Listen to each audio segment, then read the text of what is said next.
beginner, okay, first time yung gumawa po ng project ninyo, so kailangan lahat ng lines dyan ay i-trace ninyo.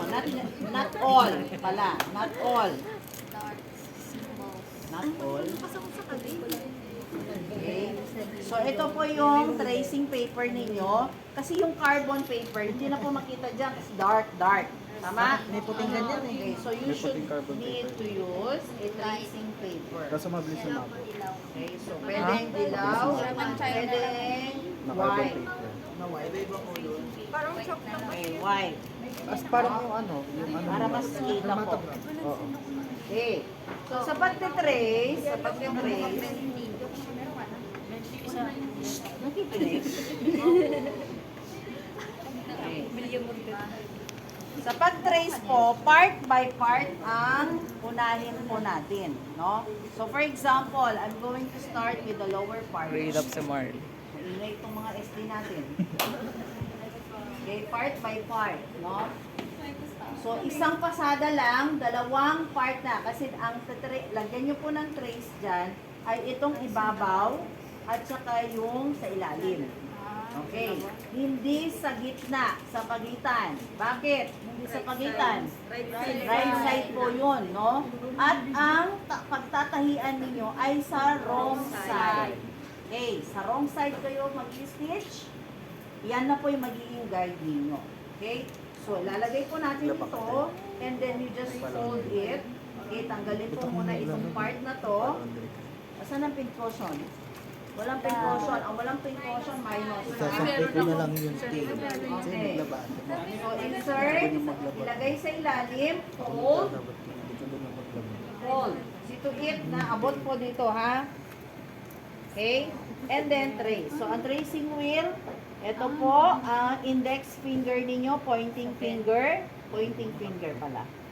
Okay? Ilalagay po yan, nakarest po yan dyan, hindi baliktad na pa ganon, no? Okay, dito po ang purpose niyan, ha?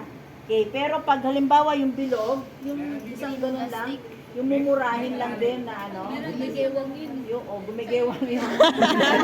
Kasi ano lang yun, 10 pesos lang yun, low quality, no? Ito, medyo mas ano ng konti. Okay? So, we'll just follow the lines. Okay? One single stroke. Okay, diretso po. Dapat hindi po pasmado ang kamay. Okay?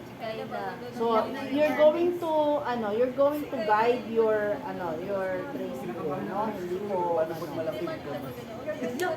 dapat po, at saka dapat to mga lines ninyo dito maayos, ha, kasi pag nag-trace kayo, baku-baku, yan din yung susundan ninyo. Tama? Okay, tingnan natin kung meron na i-trace. Meron ba? Meron. Mapatingin. Ayan o. Ayan kita. Ayan o. Kita? Yes, ma'am. Okay. Kita? Yes, ma'am. Yes. Okay. So, dito sa ilalim, kailangan diinan pa kasi hindi masyadong yung pressure ng ano. Okay. Tapos lipat ko ulit. No? Ilipat.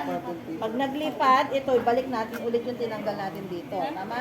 Para hindi po siya magalaw. No? Okay, lipat ko ulit. Tapos, fold ulit. Yan, then continue tracing. Saan ako nag-end? Okay, continue tracing. Okay? And then, kaya pa dito. Tama? Okay, pwede po natin, saan ba yung folding dito? Ito pala, ito-trace natin ha, sa end ng 3/4. Hindi po dito, ha? Okay, kasi ito po yung ifo-fold natin later on. No? Okay? And tingnan natin. Yan. Tingnan ninyo, na-extend po yung lines ha. Extended ang lines ninyo. Okay? Yan. Okay? So, dito tayo sa... So, bahala na si ano dyan. Ito lang. Ano ko lang itong armhole. Hindi mababali mo. Okay, yung armhole, dapat Dalawa, sa loob tsaka sa ilalim. pa-cross, ano na, ganito, para mas pasok siya. Tama? So, tanggalin ko to.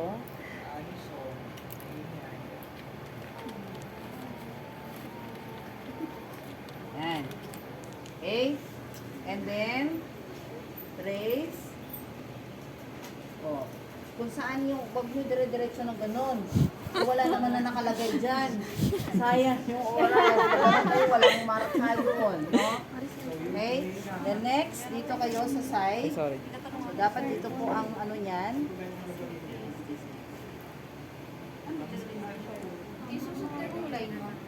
Okay? Isang stroke lang ha. Huwag pabalik-balik ng ganun kasi magkakaroon po siya ng... Ilan na ba yun? Meron pa ba?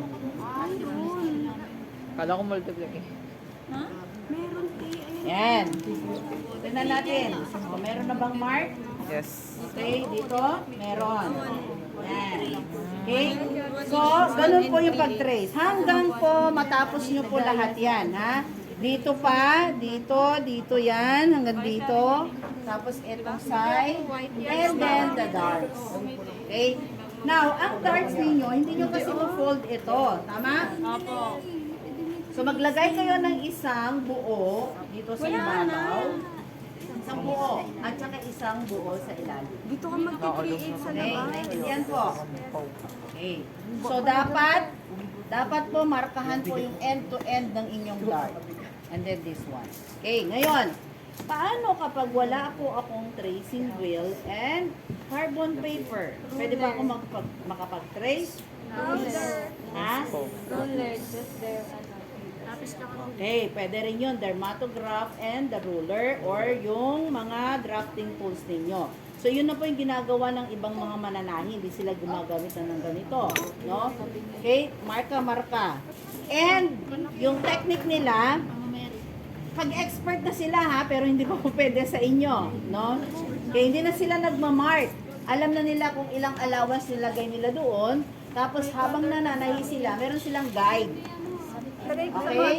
Pero hindi po pwede sa inyo yun. Kasi as beginners. So, ituro ko yung isang technique na kung saan wala pa pong sana, dito na lang po tayo.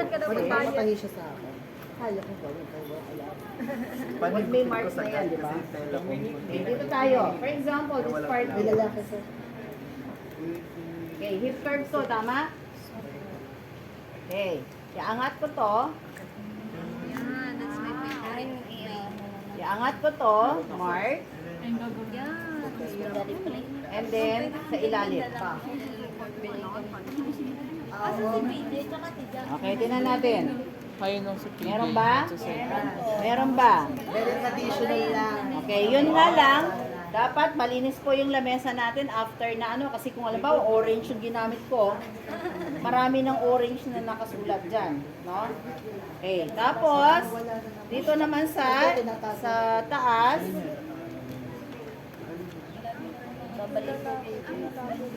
Okay, dito na po. Yan. And then, dapat mark ko po yan. Para pag nag-join yung dalawang side natin, front and back natin, meron pong palatandaan. Tama?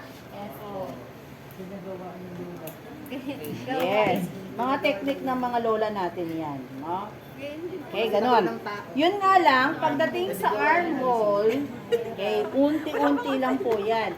Minsan, saan na ba yung...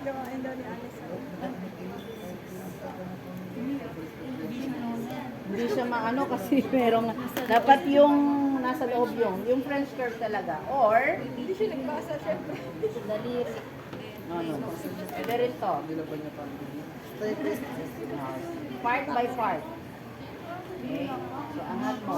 Maano lang. Yan. Unti-unti. Unti-unti. Unti-unti. No? Hanggang makaikot kayo. Okay? So, yun po. Ganon ang pag-trace. Question. Wala po. So, after na na-trace nyo po lahat yan, that's the time for you to remove your final pattern. Okay? Then, after removing your final pattern, checking ulit. Baka nakalimutan yung tinerace yung darts. Babalik nyo na naman yan. No? Okay. So, check everything. No? Then, after po ano na po natin yan, i-fuse na natin. Fusing. I-discuss pa pala yung project plan by Monday. No? Para alam nila yung... Okay? So, fuse po natin yan using the interlining. Okay. So, alin yung fuse natin itong pang part lang na to. Itong part lang. And then your collar. Okay, may tanong. May nuts po ba dito? Pwede rin lagyan nyo ng notch, pero not on the sewing or the seam, sewing or stitching line. Lahat nito, class, are you listening? Yes. Ito mga to, nakaupo. Nakikita nyo ba yung ginagawa ko?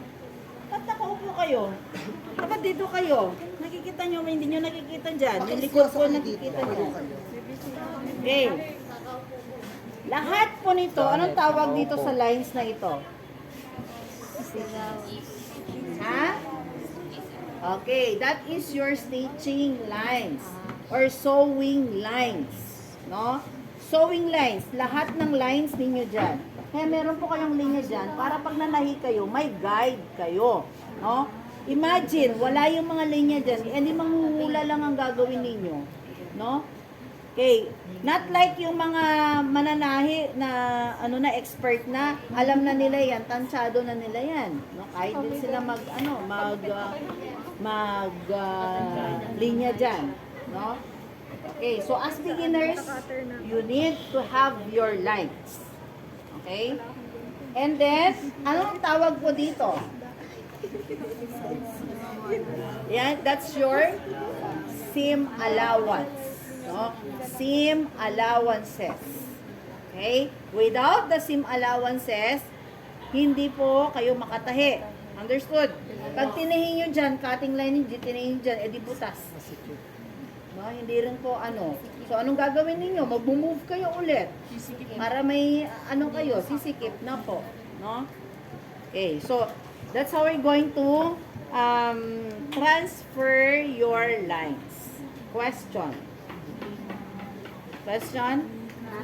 Sa back pala, kailangan gumawa kayo ng notch. Saan kayo maggawa ng notch? Sa gitna po, ma'am. Sa? May neckline po. Naku po. Ay, Nung nag-assess ako, Dito. alam mo ba ang ginawa niya? Di ba sa sleeve meron tayong notch? Yes po. Ito, may mali na ito. Saan Yung ang line. center niyan? Ay, Kasi hindi nyo nilagyan ng center. Nasaan na Miss Arborilla? Asan yung ano mo? Nasaan ang final pattern? Sa gitna. Gitna. Sa gitna sa may bandang likod. Lagi Dito. dapat lagyan ng gitna. Yes po. Lululan naman kayo pag ano. Nasaan yung lapis? Nasaan yung lapis? Wait. Tingnan ninyo, kailangan nyo pang ibalik ulit ang patterns ninyo. Sayang na naman, mag-ano na ko pa nga yung plano. Okay. So, ito, lagyan ng, ano ilalagay natin? Not. Saan na yung gunting? Lagyan ng notch. Notch. Small V only. Open ko. Huwag po yung ginupit nyo na hanggang dito na. No? Ganon. Nung nag-assess ako, naku po, kinain na. Eh di butas na. Bababaan niya pa yung bababaan niya pa yung sleeve niya, no? Kasi ang laki-laki dito niya ginupit sa may line. O di ang laki na ng V. Butas. Okay? So small V only. The notches is your guide to mark the center. The center of your sleeve, the center of your back neckline. Okay, so saan tayo maglagay ng notch? Dito rin po, sa back. Tama? Saan? Maliit lang po. Since na ito ay half of the whole back, okay, so hindi natin makikita na pa-V siya. Okay? Later, pag nakat nyo na yung fabric, saka na po yan, makikita nyo po. Understood? So, may notch ang back, may notch ang sleeve. Okay. Likewise, with your collar. Okay, kulang din to, walang notch. Saan ako maglalagay ng notch? Yung yung sa Saan? back and front. Saan mismo? Hindi siya sure. Dito mama. Saan? Ako po. Sa may neck. Saan ako maglalagay ng notch? Sa gitna po mo sa may neck. Saan? Yun. Tama ba si Miss Salyo Centerfold. doon? Miss, si Sar? Okay. Dito po, Sa baba. Miss Salyo. Baliktad, ma'am. Ito ang neckline. Ito po ang neckline ninyo, hindi ito. Ha? Baliktad lang. Ito po ang neckline. Ito po yung kakabit dyan sa leeg ninyo. Okay?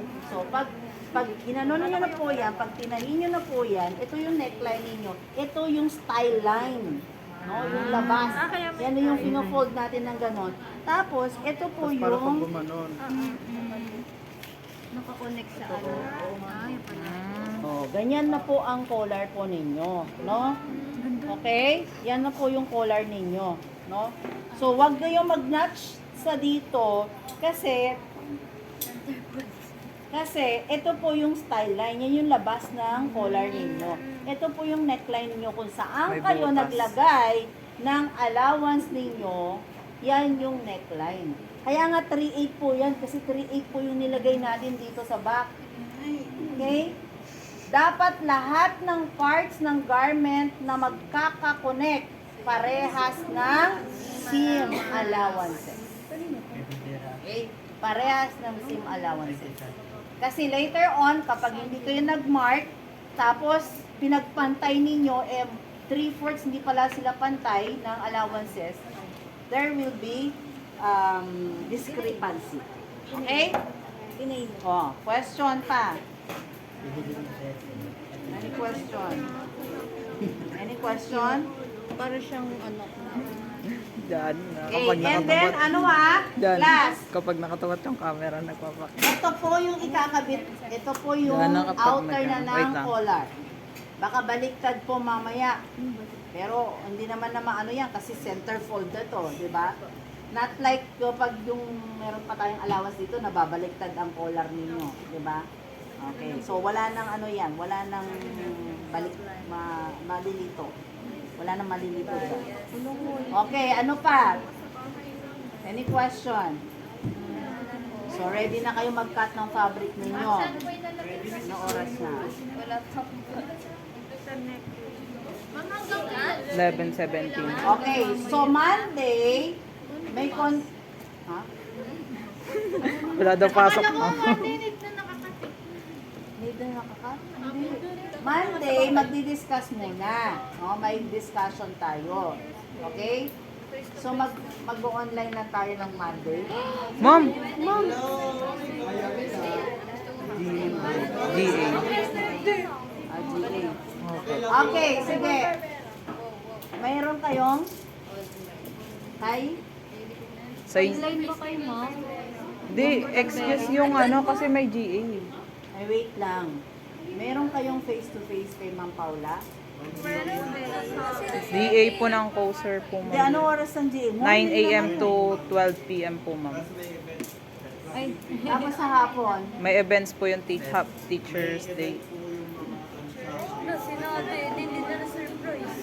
Asa walang okay lang yan. Alam mo, hindi na-surprise. Kunyari, ma'am, di mo na. Wala na, wala na. Online pa rin tayo. Excuse lang ang coaster.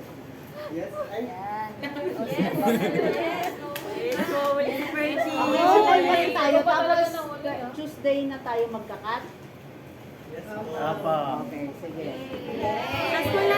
Eh, di walang pasok Saturday, ma'am. Wala. Yay! Okay, so Gab, Viva magtatagal. Tara, uwi na tayo. Kain tayo. Uy, Jollibee tayo. PJ. or iba pa, assignment ko na yung ikat na yung front and back. Assignment naman. Okay, picture and video. Wala. Picture na lang. Wala. Mama, F na lang. Hindi, ikat na sa bahay. Dito na lang, ma'am. Front and back, front and back and sleeve, ikat sa bahay. Okay, na nakatangla? Okay, sige na. Huwag na yung video. Yay! Bahala kayo. Pag mali yan, mag-uulit kayo.